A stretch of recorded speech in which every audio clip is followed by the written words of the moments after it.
ॐ सदाशिवसमारम्भां शङ्कराचार्यमध्यमाम् अस्मदाचार्यपर्यन्तां वन्दे गुरुपरम्पराम्। श्रुतिस्मृतिपुराणानाम् आलयं करुणालयं नमामि भगवत्पादं शङ्करं लोकशङ्करम्। शङ्करं शङ्कराचार्यं केशवं बादरायणं सूत्रभाष्यकृतौ वन्दे भगवन्तौ पुनः पुनः। ईश्वरो गुरुरात्मेति मूर्तिभेदविभागिने व्योमवद्व्याप्तदेहाय दक्षिणामूर्तये नमः। ॐ दयाकरं दयाकारं दान्तं धर्मप्रवर्तकं प्रणमामि दयानन्दं मदाचार्यवरं परम्। ॐ शान्ति शान्ति शान्तिः। हरिः ॐ श्री गुरुभ्यो नमः। हरिः ॐ।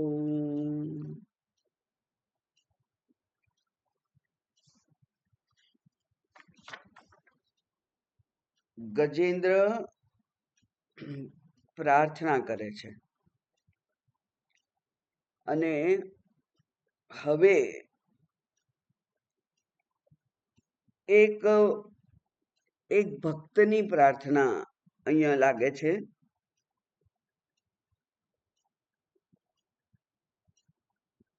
એ ભક્ત કેવો ભક્ત છે તો કે છે એકાંતીનો ભક્ત,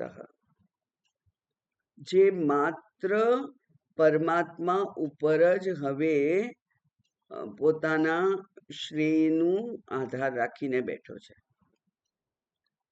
કારણ કે બાકીના બધા જ લોકો એને છોડીને જતા રહ્યા છે. હવે એકલો છે. બધા જતા રહ્યા એમાં એને કોઈ દુઃખ પણ નથી, કારણ કે એને થયું કે હા, એ લોકોએ પ્રયત્ન તો કર્યો પણ એમનો પ્રયત્ન ચાલ્યો નહીં અને અંતે થાકી ગયા, એટલે એ બધા જતા રહ્યા છે. અને હવે જો મુક્ત થવું હોય તો આ પરમાત્માના શરણ સિવાય બીજો કોઈ ઉપાય નથી, એવું પૂર્વજન્મનું એને જ્ઞાન થયું. પૂર્વજન્મમાં જે શ્રદ્ધા ભક્તિથી એને ભક્તિ કરી હશે એ એને જાણે કે ઉપસ્થિત થઈ અને એ જ્ઞાન થયું.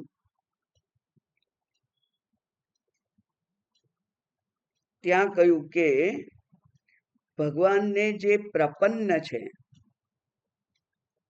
તે કંઈ પણ માંગે તો એ ભગવાન એને આપે છે. એટલે એક ગુરુની પ્રાર્થના છે, ગુરુના ને માટે સ્તુતિ છે. ત્યાં પણ એવું કહેલું છે કે ભુક્તિ મુક્તિ પ્રદાતા ચ સદ્ગુરવે નમઃ. જે ભુક્તિ ભોગ પણ આપે અને મુક્તિ પણ એ આપે. ખરેખર તો ઈશ્વરની વ્યવસ્થા જ એવી છે કે જો તમે મુક્તિ માટેના પ્રયત્નમાં ગળાડૂબ હો, સર્વ પ્રકારે તમે અધિકારીત્વ પ્રાપ્ત કર્યું હોય અને માત્ર ઈશ્વર શરણાગતિનો જ આશ્રય લીધો હોય તો પછી વ્યવહારિક અનુકૂળતા તો જાણે કે આવીને મળે છે. એટલે જેને અવાંતર ફળ કહેવાય, જ્ઞાનનું અવાંતર ફળ. જ્ઞાન તો અનંત ફળ છે, પણ વચ્ચે વચ્ચે પણ જે કંઈ તકલીફો અનુભવાય એ બધાનું તમને ત્યાં સમાધાન રસ્તામાં મળી જ જતું હોય છે. એટલે કે કોઈ અસહ્ય દુઃખનો, કોઈ અસહ્ય તકલીફનો અથવા જેને કહેવાય કે અત્યંત પ્રતિકૂળતાનો સામનો કરવો પડતો નથી. એટલે જ્ઞાનની સાથે સિદ્ધિ આવે જ, જો વ્યક્તિ થોડોક નબળો હોય, નબળા મનનો, અને સિદ્ધિથી આકર્ષિત થઈ જાય તો જ્ઞાનના માર્ગમાંથી ચ્યુત થઈ જાય. એટલે સિદ્ધિ આવે, જેમ કે મહાપુરુષો કહેતા હોય કે બરાબર જાઓ જાઓ હવે મટી જશે તમારો રોગ, તો મટી જાય છે કે નહીં? એમની સિદ્ધિ છે. એ સિદ્ધિ આવે પણ એને ઉપર એ બહુ મહત્વ ના આપે, એના ઉપર એ ધ્યાન ના આપે, નહીં તો સિદ્ધિમાં જ અટવાઈ જાય. કારણ કે પછી તો રોગવાળાઓની લાઈનો થઈ જાય અને એ કે મટી જશે, જાઓ તમને માથા પર હાથ મૂક્યો એટલે મટી જશે. તો માથા પર હાથ મૂકતા મૂકતા એનું જીવન પૂરું થઈ જાય. એટલે એ સિદ્ધિ ઉપર સિદ્ધિને અવગણે. હા, એનો જો ભક્ત એને સાથે ચર્ચા કરવામાં ક્યાંક જો આવું વ્યક્ત કરે તો એને અનુગ્રહિત પણ કરી દે, પણ એ મારા દ્વારા થયું છે એવી એને કદી અભિમાન હોતું નથી. એટલે સિદ્ધિ ઉપર એ ધ્યાન નથી આપતો. બાકી જ્ઞાનનું અવાંતર ફળ સિદ્ધિઓ છે જ. પણ જેમ કે એનો કેટલા મહાપુરુષોની વાતો આવે છે ભક્ત ચરિત્રોમાં કે એમના આશ્રમમાં ભંડારો હોય અને અનએક્સપેક્ટેડ લોકો વધારે ભેગા થઈ જાય તો પણ કદી અનાજ ખૂટતું એટલે કે અન્ન ખૂટતું નથી. આ બધી સિદ્ધિઓ છે એ લોકોની. એટલે અન્નપૂર્ણા માતાનો અનુગ્રહ છે એમના પર, અને એ એમના કયા વગર થઈ જાય એ સિદ્ધિ છે એમની, પણ એ જ્ઞાનનું ફળ છે. એટલે આવું અવાંતર ફળ મળે પણ એની કોઈ મહત્તા નથી. એટલે ભુક્તિ મુક્તિ પ્રદાતા ચ. અને ત્યાર પછી કહ્યું કે જેવી રીતે અગ્નિમાંથી જ્વાળાઓ નીકળે છે અને એમાં જ લીન થઈ જાય છે, સૂર્યના કિરણો નીકળે છે અને એમાં જ લીન થઈ જાય છે, એવી રીતે યતઃ જેમનામાંથી અયમ એટલે શું? આ ગુણ સંપ્રવાહ એટલે ત્રિગુણાત્મક જગત, આ સમગ્ર સૃષ્ટિ, ત્રિગુણાત્મક સમગ્ર સૃષ્ટિ એ સંપ્રવાહ.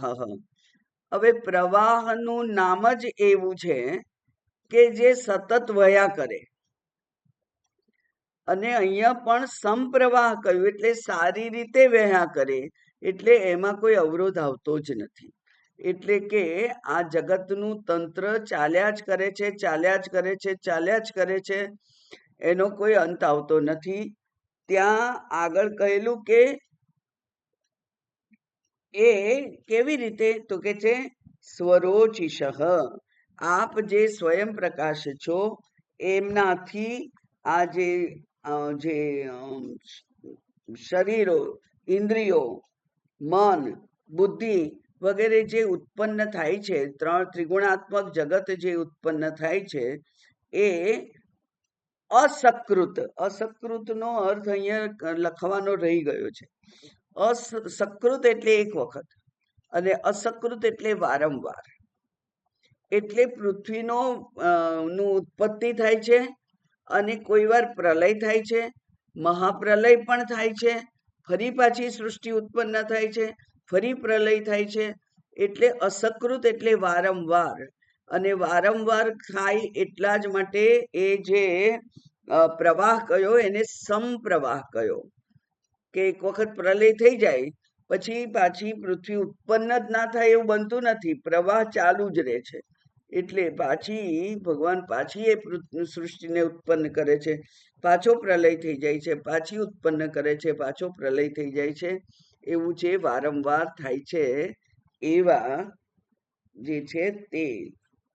હવે એ ભગવાન કેવા છે એનું વર્ણન આપણે આજે જોવાનું છે. સવૈ ન દેવાસુરમર્ત્યતિર્યંક ન સ્ત્રી ન ષંડો ન પુમાન ન જંતુ નાયમ ગુણ કર્મ ન સન્ન ચાસન નિષેધ શેષો જયતાદશેષ. વેદાંતનો ચરમ સિદ્ધાંત ની અહીંયા વાત કરી છે. એ પરમાત્મા કેવા છે? તો આપણે એક વખત કહેલું છે, જોયેલું છે કે આત્મા શબ્દ એ પુલ્લિંગ છે, સંવિત શબ્દ એ નપુંસકલિંગ છે, બ્રહ્મ શબ્દ નપુંસકલિંગ છે, અને ભૂમા સ્ત્રીલિંગ છે. એટલે આત્મા માટે 3 લિંગના શબ્દો પ્રાપ્ત છે. હવે એનો અર્થ એવો થયો કે આત્માનું કોઈ લિંગ નથી. એ નથી સ્ત્રી, નથી પુરુષ, નથી નપુંસકલિંગ લિંગ. એટલે એ કે છે એ કોણ નથી? તો હવે નેતિથી એને સમજવા પડે. તો ભગવાન દેવ નથી. દેવ એટલે દેવતાઓ. અને એની વાત ભગવાને ભગવદ્ ગીતામાં કરી છે 7મા અધ્યાયમાં. ત્યાં એમણે કહ્યું કે યો યો યામ યામ તનુમ ભક્ત્યા શ્રદ્ધયાર્ચિતુમ ઇચ્છતિ તસ્ય તસ્ય અચલામ શ્રદ્ધા તામેવ વિદધામ્યહમ સ તયા શ્રદ્ધયા યુક્તઃ તસ્યાધારા આરાધનમ ઈહતે લભતે ચ તતઃ કામાની મય્યેવ વિહિતાની ચ. એ કે છે કે જે લોકોને જે દેવોમાં શ્રદ્ધા, દેવતાઓમાં શ્રદ્ધા છે, તે દેવતા એટલે કે તે આકૃતિ, કોઈ શીતળા માતાને કરે, કોઈ ચામુંડા માતાને ભજે, કોઈ અંબા માતાને ભજે, કોઈ વિષ્ણુ ભગવાનને ભજે, કોઈ લાલાને ભજે, કોઈ ગોપાલ કૃષ્ણને ભજે. જેને જે આકારમાં આસ્તિકતા, શ્રદ્ધા થઈ છે, તે ભલે એ ભજે. એમ કે છે કે જે આકૃતિઓ ભજે છે તેને તેના દ્વારા જ, જે શ્રદ્ધાથી ભક્તિ કરે છે તે પરમાત્મા દ્વારા જ એમને ફળ મળે છે, એવું એ લોકો જાણે છે. પણ ખરેખર તો એમના દ્વારા પણ ફળ આપનાર તો હું જ છું. મયી એવ, મારા દ્વારા જ એ ફળ એમને મળે છે. એ લોકો મને જાણતા નથી. ભગવદ્ ગીતામાં પણ ભગવાને 1-2 વખત કહ્યું છે કે આ મૂઢા લોકો છે ન મામ અવજાનંતી. મને કે છે કે આ મનુષ્ય જેવો જ, એમના જેવો જ માને છે. મનુષ્ય દેહ મેં ધારણ કર્યો છે એટલે મનુષ્ય જેવો જ માને છે, અને મને પરમાત્મા માનતા જ નથી. એવા મૂઢ લોકો પણ અહીંયા તારી આજુબાજુમાં જ છે હે અર્જુન. એટલે ભગવાને એના માટે પણ પોતાનો રોષ વ્યક્ત કરેલો છે. અહીંયા પણ એમણે આપણી જે વિવિધ આકારોમાં જે શ્રદ્ધા છે એના માટેની ટીકા કરેલી છે કે જેને જે આકારમાં રસ હોય તે આકારની શ્રદ્ધા ભક્તિ ભલે કરે, અને એમને લાગે કે એ લોકો દ્વારા એમની કામના પૂરી થઈ, પણ એવું નથી. મય્યેવ વિદધામિ અહમ. એ જે ફળ છે એ મયી, મારા દ્વારા જ એમને પહોંચે છે. એટલે અહીંયા કહ્યું કે એ દેવતા નથી. બરાબર? એટલે એવા દેવ આકાર કોઈ છે એ નથી. પછી અસુર નથી, એ અસુર નથી. પછી તિર્યંગ. તિર્યંગ એટલે જેની કરોડરજ્જુ આડી છે તે. એટલે એ કોઈ પશુ પક્ષી પ્રાણી પણ નથી. તો ભગવાનના અવતાર થયેલો વારાહ અવતાર. બરાબર? વારાહ તો પ્રાણી છે, માછલી પ્રાણી છે. એ અવતાર થયેલા છે, અને એને પણ અંશાવતાર કહે છે. એટલે અંશ, નાનો અંશ, એને એક કામ માટે પ્રગટ કરે ભગવાન, અને તે કામ પૂરું થઈ જાય એટલે પછી એને સમેટી લે. કુર્માવતાર થયેલો. તો એ તિર્યંગ પણ નથી. પછી એ મનુષ્ય નથી. મનુષ્યમાં ન પુમાન, પુરુષ નથી, ન સ્ત્રી, ન ષંડઃ. એ પુમાન મનુષ્ય નથી, પશુ નથી, સ્ત્રી નથી, પુરુષ નથી, પશુ પક્ષી નથી, ન જંતુ. એટલે સાવ ઝીણામાં ઝીણું જંતુ હોય એ પણ એ નથી. તો કોણ છે? પછી કે છે નાયમ ગુણ, આ ગુણ પણ નથી. એટલે કે ત્રિગુણ જે છે એ પણ આ નથી. ન કર્મ, એ કર્મ પણ નથી. એ ગુણ પણ નથી. એ ત્રણ ગુણમાંથી એકે ગુણ એ નથી. કર્મ જે શુભ કર્મ થાય, અશુભ કર્મ થાય, એવા કોઈ કર્મ રૂપે પણ એ પરમાત્મા નથી. ન સન નાચા નચા સન, એ સત પણ નથી અને અસત પણ નથી. તો ઉપનિષદમાં તો કહ્યું છે સદૈવ સૌમ્ય ઇદમગ્રે આસિત, એવું કહ્યું છે. અસંચન અભવત સભવતી, એવું પણ કહ્યું છે તૈત્રીય ઉપનિષદમાં. તો એનો અર્થ શું થયો?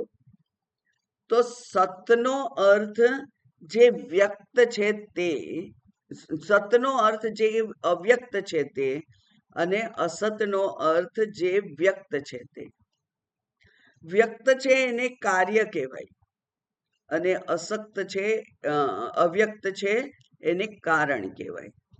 એટલે જે કાર્ય પણ નથી અને કારણ પણ નથી. ભગવાને ભગવદ્ ગીતામાં કહ્યું કે જ્ઞેયમ તત્સ પ્રવક્ષ્યામી, હું જે તને કહેવાનો છું એને તું જાણ હે અર્જુન. જ્ઞેયમ યત, જેને હું કહેવાનો છું, તત્ પ્રવક્ષ્યામી, એને તું જાણ. અને જાણીને શું થશે? યજ જ્ઞાત્વા અમૃતમ અશ્નુતે, જેને જાણી અને તું અમૃતને પામીશ. એક શું કહેવાનો છું? તો કે છે અનાદિમત પરમ બ્રહ્મ, એ અનાદિ છે અને એ પરમ બ્રહ્મ છે. અને એ ન સત નાસત તદુચ્યતે, એ નથી સત કે નથી અસત. 13મા અધ્યાયમાં 12મો શ્લોક છે. એટલે કે 13મો અધ્યાય તો આખો લગભગ જ્ઞાનના પ્રતિપાદન માટેનો જ છે. એટલે કે અહીંયા ભગવાન જ્ઞાનની વાત કરે છે, પરમ જ્ઞાનની વાત કરે છે, જે શુદ્ધ ચૈતન્યની વાત કરવાની છે એ 13મા અધ્યાયમાં ભગવાન કરે છે. એટલે કે છે એ ન સત નાસત તદ ઉચ્યતે.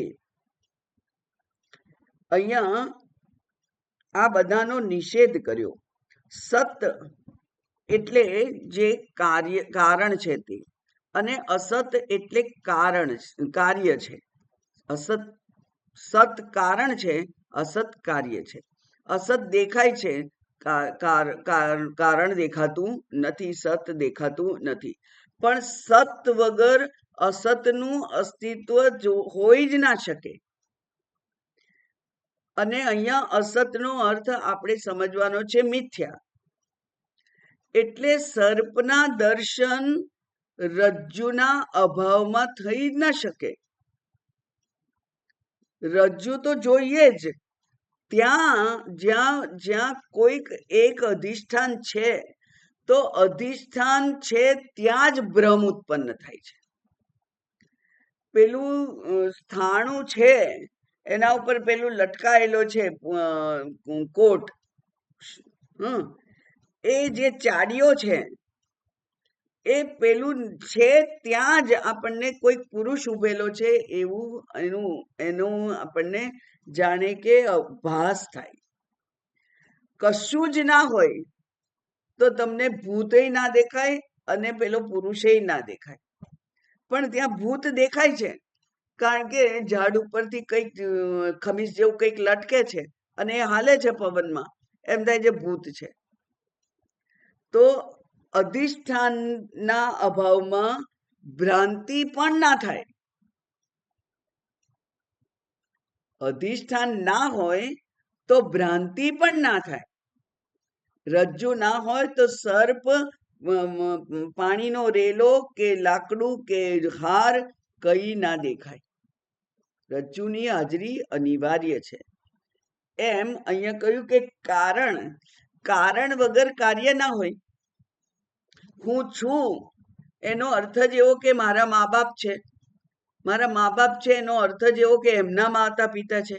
એમના માતા પિતા છે એનો અર્થ કે એના માતા પિતા છે. એટલે કે કોઈ કારણ વગર કાર્ય સંભવિત જ નથી. અને કાર્યની નો અનુભવ આપણને થાય છે આ જગત રૂપે.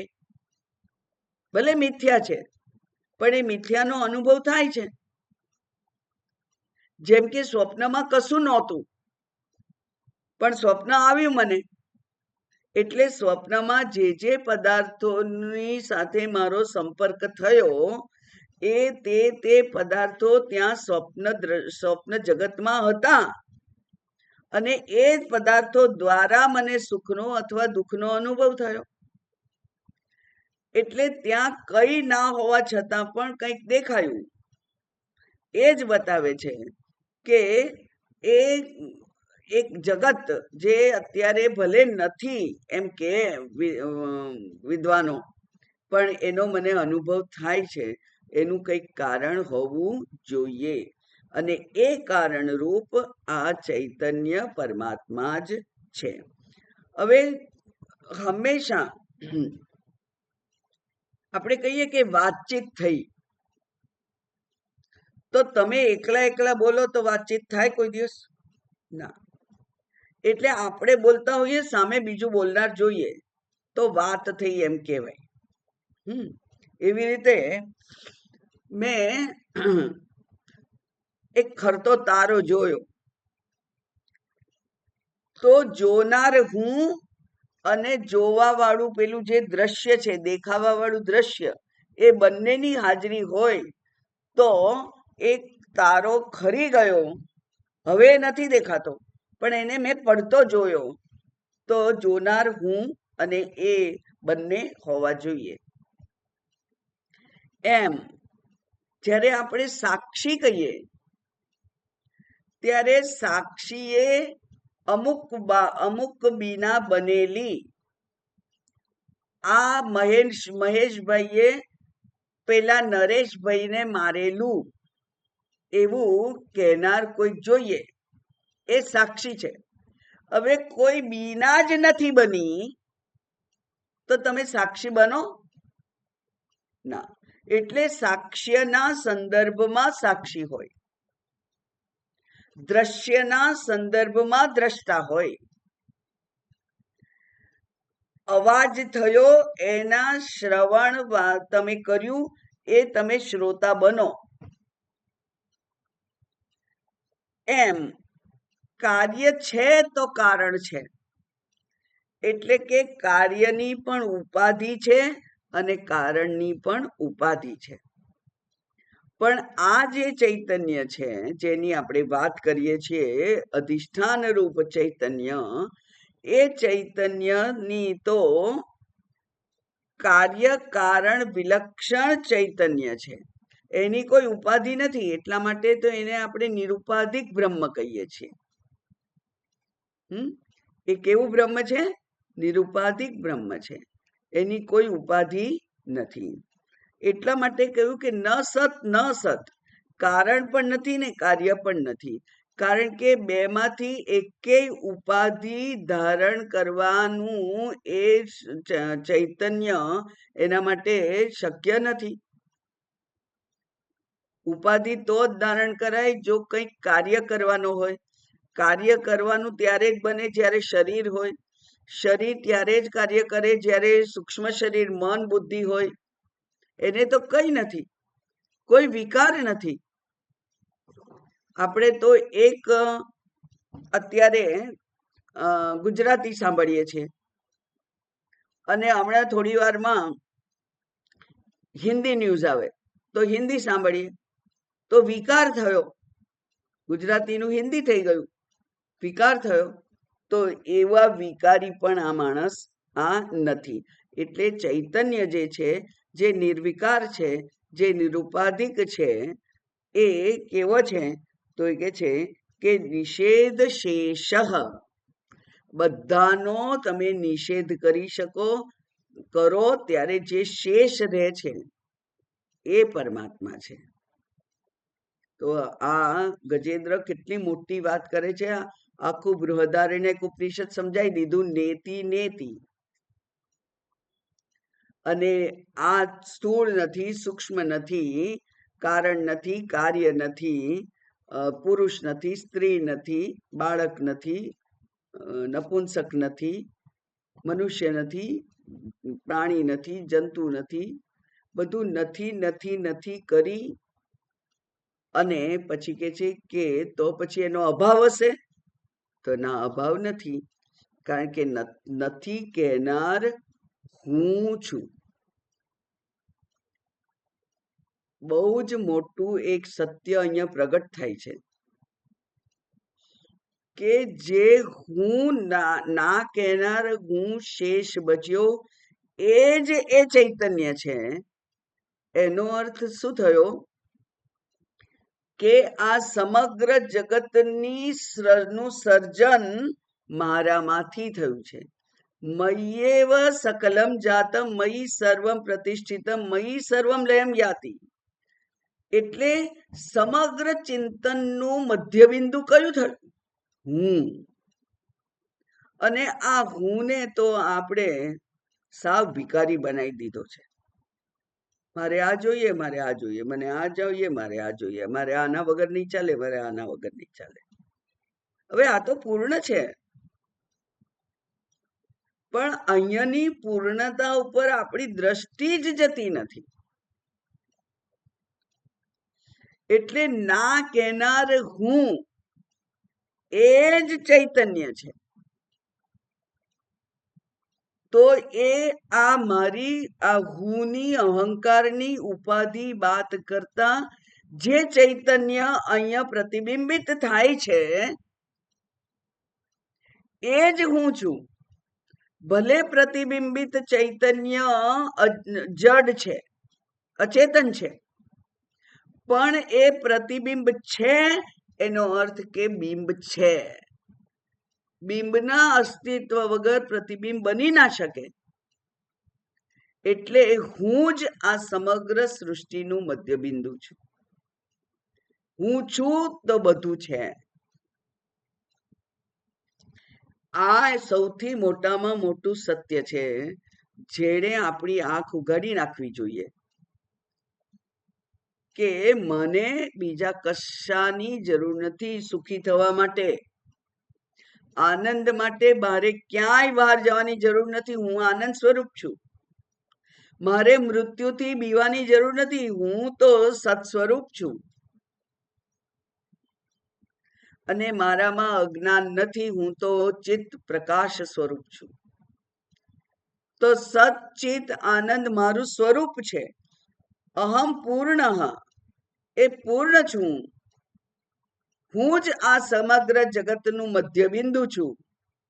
એવું જ્યારે મને આ શાસ્ત્ર કહે ત્યારે આપણી આ આધ્યાત્મિક યાત્રા ત્યાં પૂરી થઈ જાય છે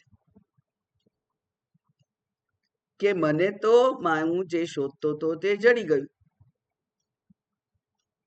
ખોવાયેલું જ નહોતું, પણ એના તરફ મેં કદી દ્રષ્ટિપાત જ નહીં કરેલો. એટલે એ જે શોધતો હતો તે જડી ગયું. એ જે મોટામાં મોટું રહસ્ય ઉદ્ઘાટિત થઈ ગયું, એ જ જ્ઞાન છે. હવે આપણે જો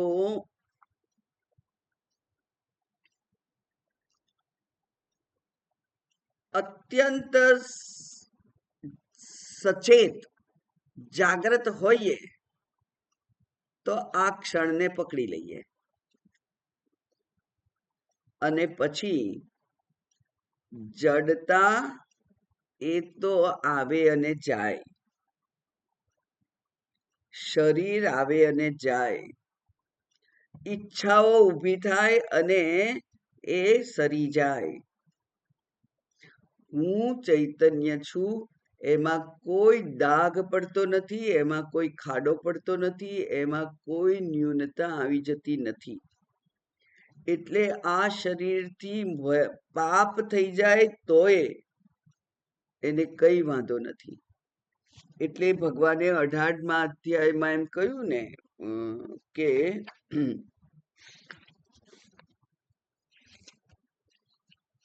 હત્વા પી સ ઈમાન લોકાન ન હંતી ન નિબધ્યતે. આખા લોકને હણી નાખે જ્ઞાની તો પણ એ કશું જ હનન કરતો નથી અને એને બંધન થતું નથી. એટલે આ હું થી ગમે તે મોટામાં મોટું પાપ થઈ જાય તો પણ એનો કોઈ ક્ષોભ મને નથી થાય નહીં, કારણ કે એ તો શાંત સ્વરૂપ છે. ઉગ્ર તો બની જતો નથી ક્યારેય, એનું સ્વરૂપ જ શાંત છે. પણ છતાં કદાચ થઈ જાય તો એને કોઈ પાપ લાગતું નથી. હત્વા પી સ ઈમાન લોકાન બહુવચન છે, એટલે 7 દુ 14 લોક. એ 14 લોકને હણી કાઢે તો પણ ન હંતી, એ કઈ કોઈને હણતો નથી. ન નિબધ્યતે, એટલે એના વડે જે કઈ કામ કાર્ય થાય એ માત્ર થાય છે, એનો કરતા બનતો નથી. એટલે નિષેધ શેષો અશેષ. એ કેવો છે? એ કે છે અશેષ. એ જ છે. અને એનો સ પહેલો શબ્દ છે આ શ્લોકનો, સજયતાત, એટલે એનો જય થાવ, એનો જય થાવ, એનો જય થાવ, એનો જય થાવ. એમ વારંવાર 22, 23, 24 બધા શ્લોકમાં એ સમજી લેવાનું છે કે એવો જે ચૈતન્ય પરમાત્મા છે એનો જય થાવ. એવું પેલું જે ગજેન્દ્ર છે એ પરમાત્માના આવી રીતે સ્તુતિ કરે છે. અને પરમાત્માની સ્તુતિ કેવી છે? કયા પરમાત્માની સ્તુતિ છે? જે જગતના અધિષ્ઠાન રૂપ છે, શુદ્ધ ચૈતન્ય રૂપ છે, એની આ સ્તુતિ છે. અને હવે ના શ્લોકમાં આ ગજેન્દ્રના પરિપક્વતાની પરાકાષ્ઠા આવે છે.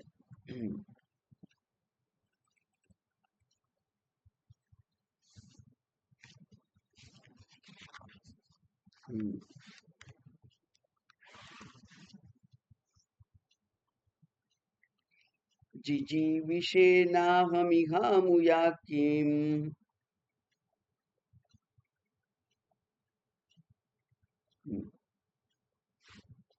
બરાબર છે.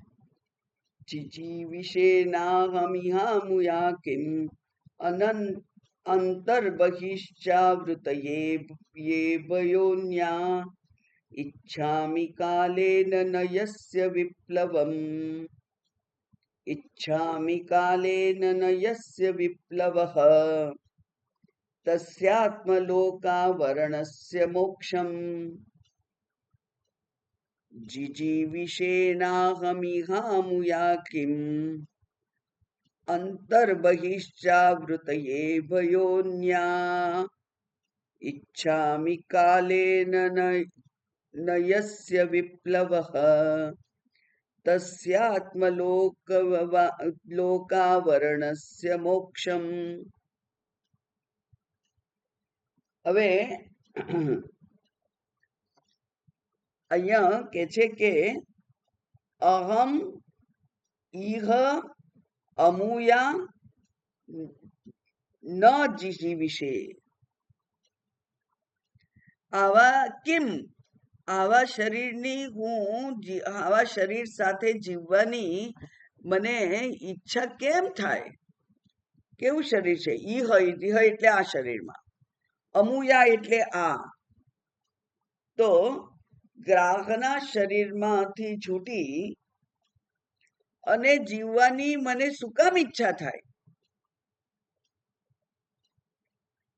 એટલે કે હે ભગવાન, આપ મને આ ગ્રાહના મોઢામાંથી છોડાવી અને ગજના શરીરમાં જ અકબંધ રાખી અને એને તમે મુક્ત કરો, એવું હું નથી ઈચ્છતો. હું અત્યારે જે જે વ્યવહારિક રીતે બંધાયેલો છું, એ વ્યવહારિક બંધનમાંથી છૂટવા હું નથી પ્રાર્થના કરતો આપને.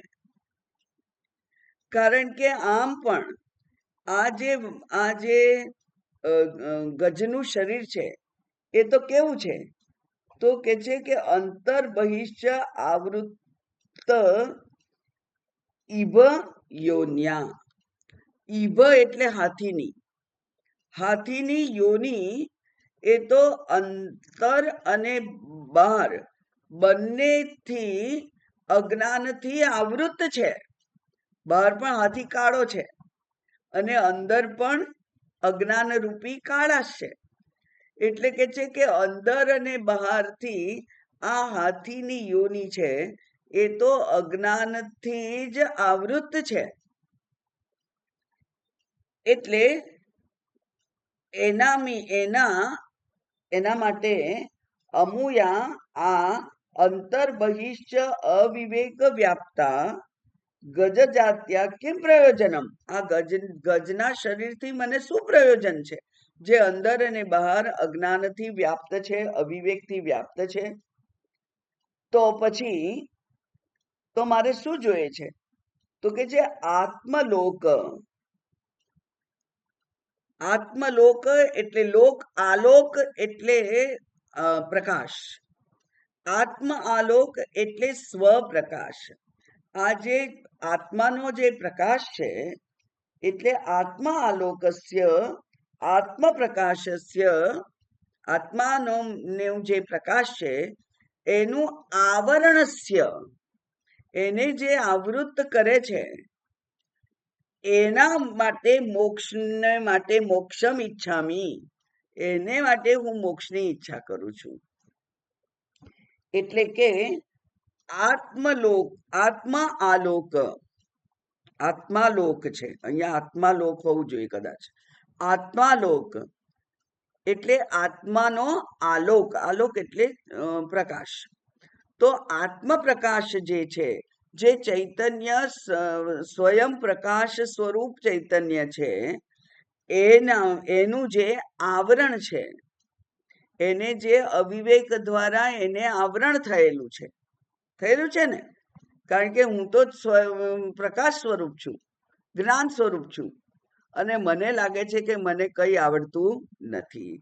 હું તો સ્ત્રી શરીર છું, હું પુરુષ શરીર છું, મેં બહુ પ્રયત્ન કર્યા, હું તો પ્રયત્ન હજુ કરું છું, આટલા ઉપવાસ કરું છું, આટલા તીર્થયાત્રા કરું છું, આટલું દાન કરું છું, આટલા જપ કરું છું, આટલું તપ કરું છું. આ બધું અવિવેકનું આવરણ હજુ પણ છે. હું પ્રકાશ સ્વરૂપ છું, પણ છતાંય એ મારા સ્વરૂપને હું નથી જોઈ શકતો.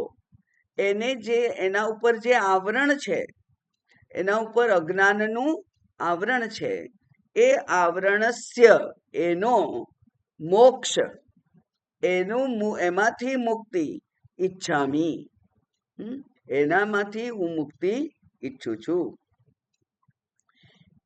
તો પછી એ તો છે જ, એના માટે શું કામ પ્રાર્થના કરે છે?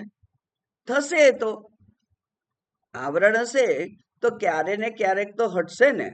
જેમ રાત છે એ કઈ નહીં, 2 વાગ્યા છે રાતના, 3 વાગે, 4 વાગે, 5 વાગે, 5:30 વાગે તો અજવાળું થશે ને. એટલે કાળ જેમ જેમ જશે એમ એમ પ્રકાશ આવશે. એમાં આટલી અધીરાઈ કરવાની શું જરૂર છે? તો ગજેન્દ્રને ખબર છે. એ કે છે કે જે અજ્ઞાનનો કાલેન વિપ્લવ ન, કાળથી એ અજ્ઞાનનો નાશ થતો નથી. એટલે કાળ એ અજ્ઞાનને નાશ કરવા માટે સામર્થ્યવાન નથી.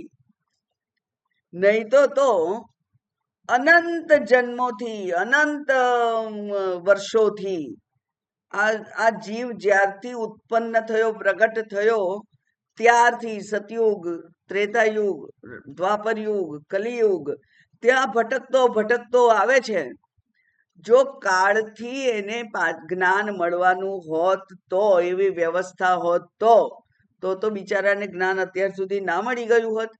આટલું ભટકવાની ક્યાં જરૂર છે?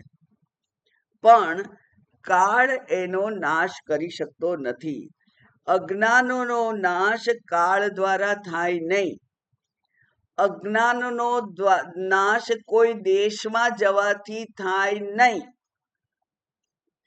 અજ્ઞાનનો નાશ આ વસ્તુ શરીર બદલવાથી થાય નહીં.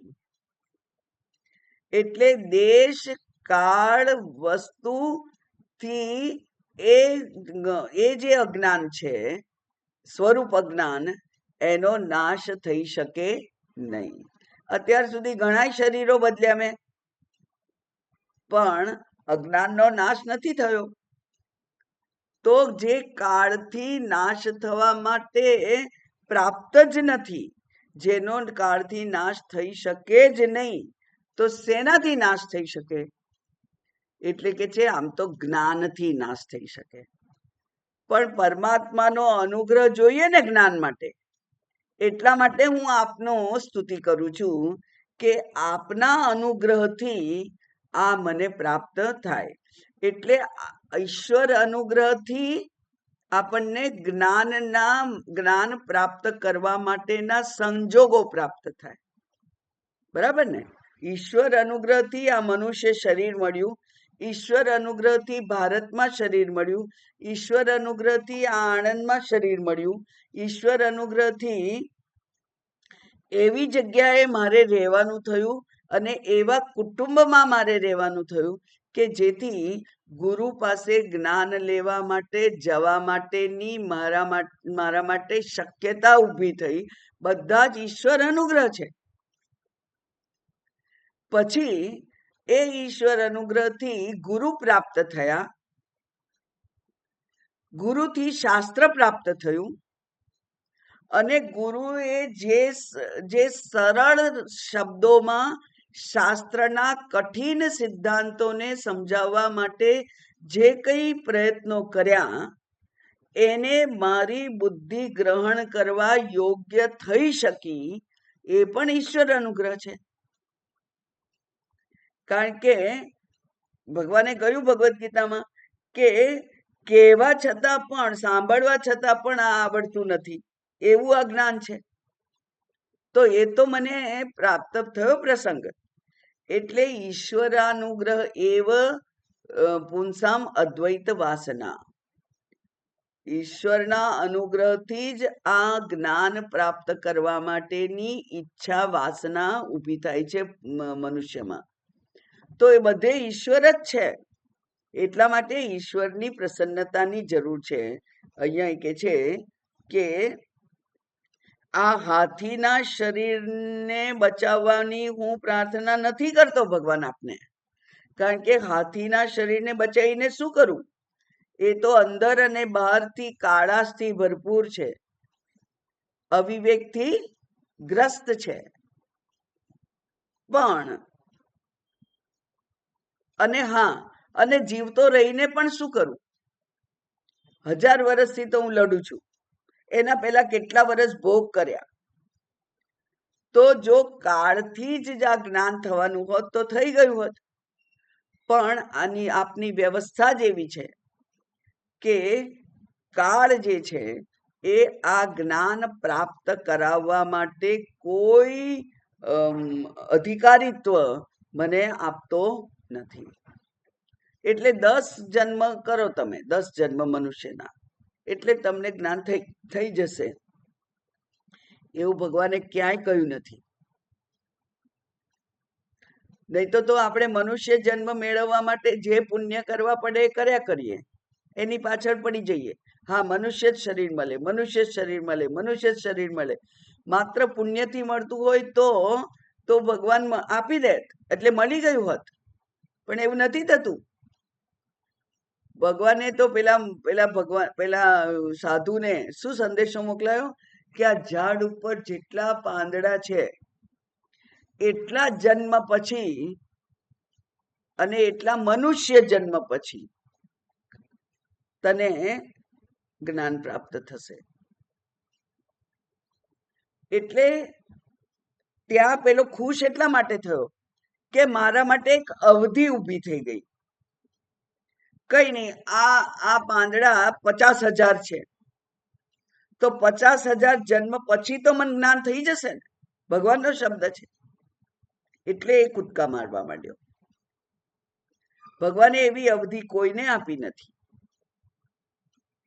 એટલે કાળ જે છે એના દ્વારા આ અજ્ઞાનનો નાશ થવો શક્ય જ નથી. માટે હું લાંબુ જીવવા નથી માંગતો ભગવાન, પણ મારે તો આ આત્મલોકસ્ય, આ જે ચૈતન્યના પ્રકાશ છે એને આવૃત્ત કરીને જે અજ્ઞાન, જે અવિવેક ઊભો છે એમાંથી હું મુક્તિ ઈચ્છું છું. એટલે મને આપ એ મુક્તિ આપો. બહુ સરસ છે. એટલે યસ્ય મોક્ષસ્ય કાલેન નાશઃ નાસ્તિ, કાલથી એ મોક્ષની નાશ નથી. એટલે દેહસ્ય બંધઃ દેહ નાશે નશ્યેદ એવ કિમ, એ આ દેહ છે એ દેહનો નાશ થશે એટલે મને જ્ઞાન થઈ જશે એવું તો થવાનું નથી. તો મારે તો નથી આ દેહનો નાશ કરવો, નથી જીવાડવો, મારે આ દેહની સાથે કોઈ મતલબ નથી. હે ભગવાન, મારી પ્રાર્થના તો મને આત્યંતિક મુક્તિ પ્રાપ્ત થાય એની જ છે. એટલે મોક્ષ શબ્દ જે છે એ આત્યંતિક મુક્તિ માટે વપરાય છે આમ તો સામાન્ય રીતે. પણ એવું પણ કહેવાય છે કે ધર્મ, અર્થ, કામ અને મોક્ષ 4 શબ્દો ભલે આપ્યા હોય, પણ દરેકે દરેક વખતે આપણે ઈચ્છા તો મુક્તિની જ રાખીએ છીએ. જેમ કે મારી પાસે ધન નથી તો નિર્ધનતામાંથી મુક્તિ હું માંગુ, એટલે ધન માંગુ તો નિર્ધનતામાંથી મુક્તિ થઈ કે નહીં? પણ એ મુક્તિ જે છે એ કાયમી નથી. એવી રીતે હું એકલો છું અને બેકલો થઉં તો તથાસ્તુ કહી દે ભગવાન. તો એ મુક્તિ જે છે એ થોડાક વખત માટેની મુક્તિ છે. કારણ કે તો લાડવો ખાય એ પસ્તાય, ના ખાય એ પસ્તાય, એવું કહે છે વ્યવહાર. તો એ મુક્તિ નથી. નોકરી નથી મળતી અને નોકરી મળી જાય તો નોકરી નથી મળતી એ સ્થિતિમાંથી મુક્તિ થઈ ગઈ મારી, બરાબર ને? એટલે મુક્તિ તો દરેક પગલે પગલે જે એક આપણી અપૂર્ણતા હતી એની પૂર્તિ થઈ ગઈ એટલે મુક્તિ થઈ ગઈ. પણ પાછા આપણે એવા ને એવા કોરા જ રહીએ છીએ. ઈચ્છાઓ અનંત છે અને એના ઉપર મારું કોઈ નિયંત્રણ જો ના હોય તો પછી મુક્તિની ઈચ્છા કરાય નહીં. પણ શાસ્ત્ર જે વેદાંત શાસ્ત્ર જે મોક્ષ કહે છે એ મોક્ષ એવો મોક્ષ છે કે ત્યાર પછી ફરીથી શરીર જ ગ્રહણ કરવાનું થતું નથી. એટલે કે આ જગત અંતર્ગત જે કંઈ સુખ દુઃખ અનુભવો છે એ અનુભવો હવે મારે માટે ઊભા જ થવાના નથી. શરીર જ નથી તો સુખ દુઃખાદી અનુભવનો પણ આત્યંતિક અંત આવી જશે. એમ જે કહે છે તે એવી મુક્તિની અહીંયા વાત કરે છે. આ ગજેન્દ્ર. અચ્છા, હવે આગળ જોઈએ. બહુ સરસ શ્લોક છે. આત્માના પ્રકાશને ઢાંકી દેનારું જે અજ્ઞાન છે તેનાથી હું મુક્તિ ચાહું છું. એના માટે આપને પ્રાર્થના કરું છું. કારણ કે આત્મ તત્વના જ્ઞાનનો નાશ કરવા માટે કાળ પણ સમર્થ નથી. અજ્ઞાનનો નાશ પણ કાળથી ના થાય. જ્ઞાનનો તો નાશ જ ના થાય. એટલે ત્યાં અજ્ઞાનનો નાશ, હું તો અજ્ઞાનનો કહું, પણ અહીંયા જ્ઞાન લખેલું છે. તો કારણ કે આત્મ તત્વના જ્ઞાનનો નાશ કરવા માટે, એટલે કે એક વખત એ થયું પછી એનો નાશ થવાનો નથી. આગળ જોઈએ.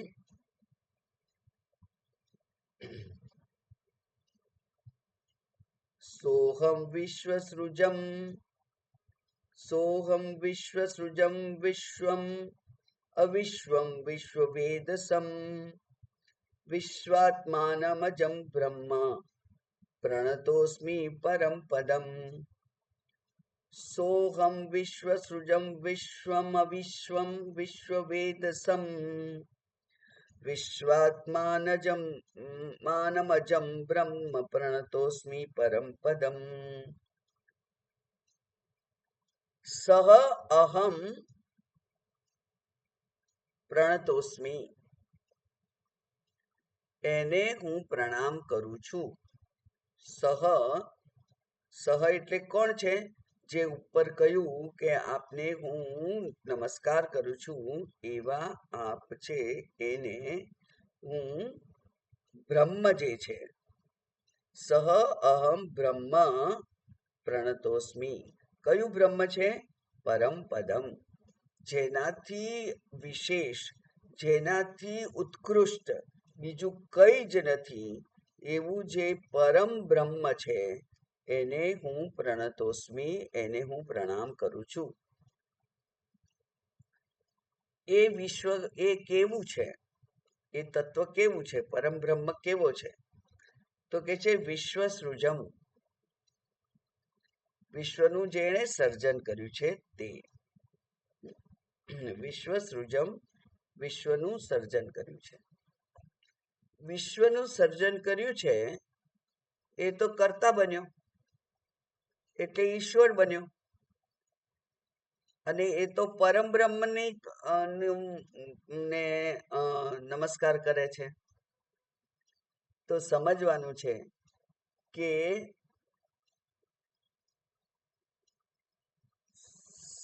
સોપાધિક બ્રહ્મ અને નિરુપાધિક બ્રહ્મ એમ બે બ્રહ્મ નથી.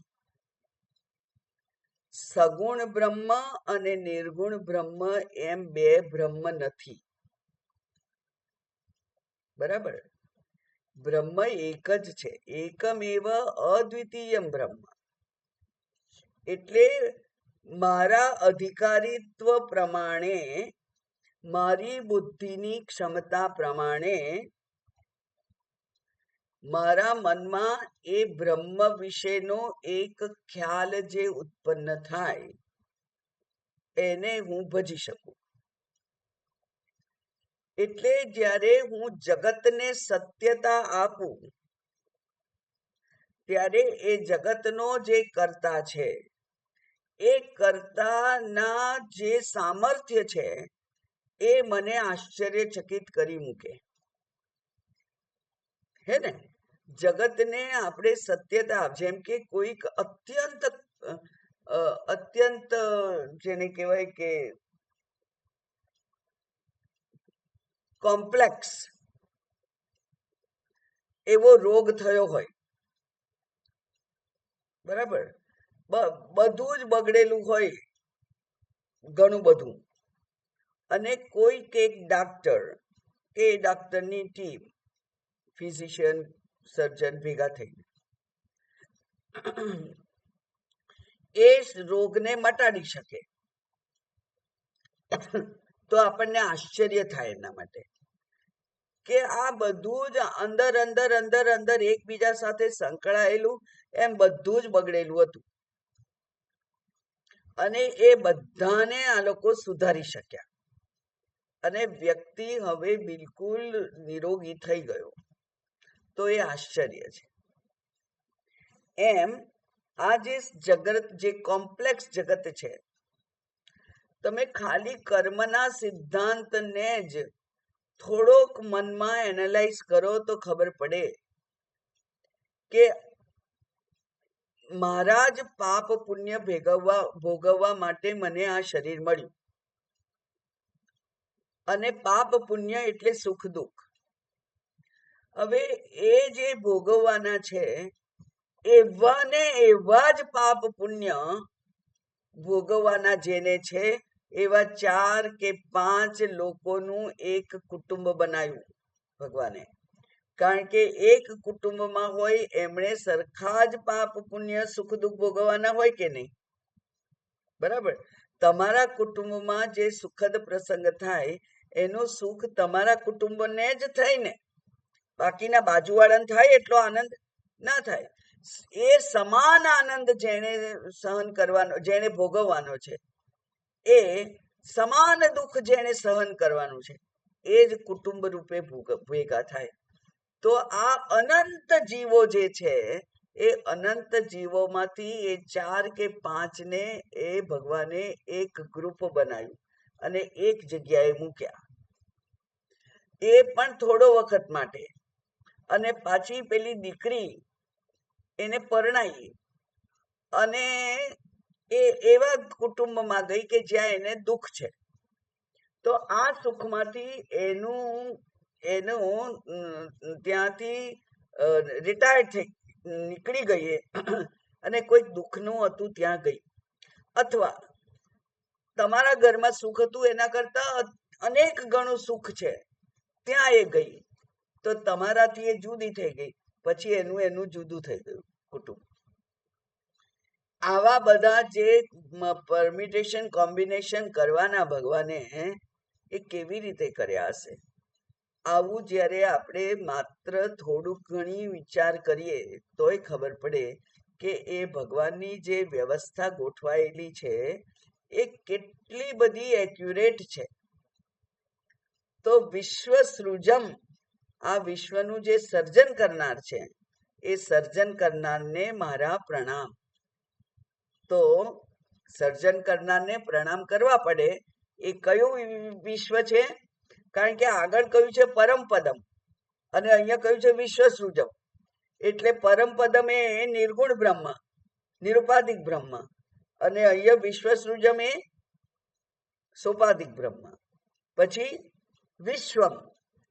હવે વિશ્વનું માત્ર એને સર્જન કર્યું છે એવું નથી. સર્જક થઈને બાજુમાં બેસી ગયો ને પછી બાકીનું સર્જન, એવું નથી. એ વિશ્વમ તત્સૃષ્ટવા તદેવાનું પ્રાવિશત, એ સર્જન કર્યું અને એમાં પ્રવેશી ગયો. તો વિશ્વ રૂપે પણ એ જ છે.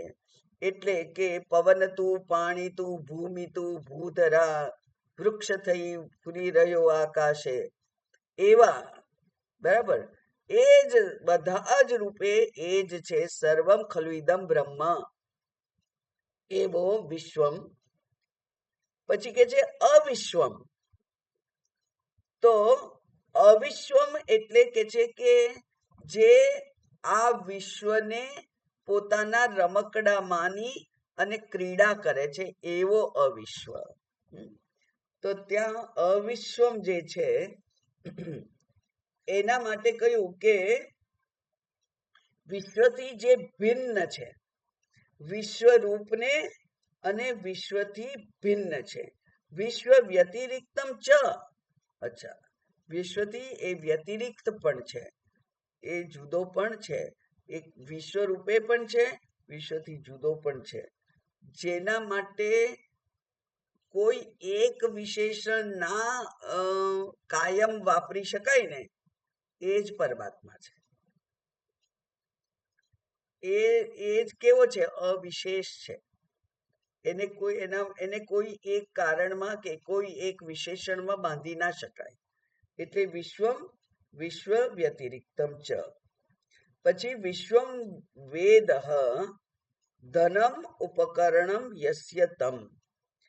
તો અહીંયા ટીકાકાર કે છે કે વિશ્વ વેદસમ એટલે વિશ્વરૂપી સામગ્રીથી ક્રીડા કરતા જે રહે છે તે. એટલે ભગવાન નાટક જોયા કરે છે. બધું સર્જી દીધું, બધાને પોતપોતાની જગ્યાએ ગોઠવી દીધા, અને પછી એ બધા અંદર અંદર કેવું કરે છે એ પોતે જોયા કરે છે. એવો વિશ્વની ને ક્રીડા રૂપ જે સમજે છે તે વિશ્વરૂપી સામગ્રીથી ક્રીડા કરે છે. પેલા નાના બાળકો આપણી જોડે કેવી ક્રીડા કરે છે, એ આટલા આટલા કપમાં આપણને આપી જાય, પછી કે ચા પીઓ, પછી કે આજે તો હું પીઝા બનાવું છું તમે ખાઓ, અને પીઝા બનાવે અને આપણે ખાવાનું, અને પછી કહેવાનું બહુ સરસ છે બહુ સરસ છે. એ બધી ક્રીડા આ ભગવાન કરે છે. એ કે છે વિશ્વ વેદ, વેદ એટલે ધન સાધન જે છે તેમને. અચ્છા, પછી વિશ્વ વિશ્વાત્માનમ, જે વિશ્વનો આત્મા છે. વિશ્વાત્માનમ એટલે વિશ્વસ્ય આત્માનમ, વિશ્વનો જે આત્મા છે, વિશ્વને જે અસ્તિત્વ પ્રદાન કરે છે તે એવું અજમ, એ જન્મ્યો નથી, એવા અજમ પરમમ પદમ, જે પરમ પદ છે એને હું પ્રણામ કરું છું. વિશ્વ વિશ્વ વિશ્વ વિશ્વ શબ્દ વાપરી અને અલંકૃત કર્યું છે, પણ જે જે રીતે આપણે ઈશ્વરને જાણીએ છીએ એનું જ વર્ણન કર્યું છે. એટલે સોપાધિક બ્રહ્મ, નિરુપાધિક બ્રહ્મ, એ બધા જ બ્રહ્મને આપણે આમ તો જાણીએ છીએ, બધા જુદા નથી.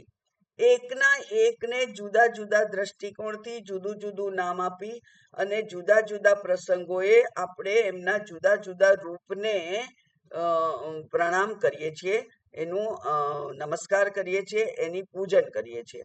ગણપતિ ચોથ આવે તો ગણપતિનું પૂજન કરીએ છીએ, જન્માષ્ટમી આવે તો કૃષ્ણ ભગવાનનું પૂજન કરીએ છીએ, શિવરાત્રી આવે તો શિવ ભગવાનનું પૂજન કરીએ છીએ.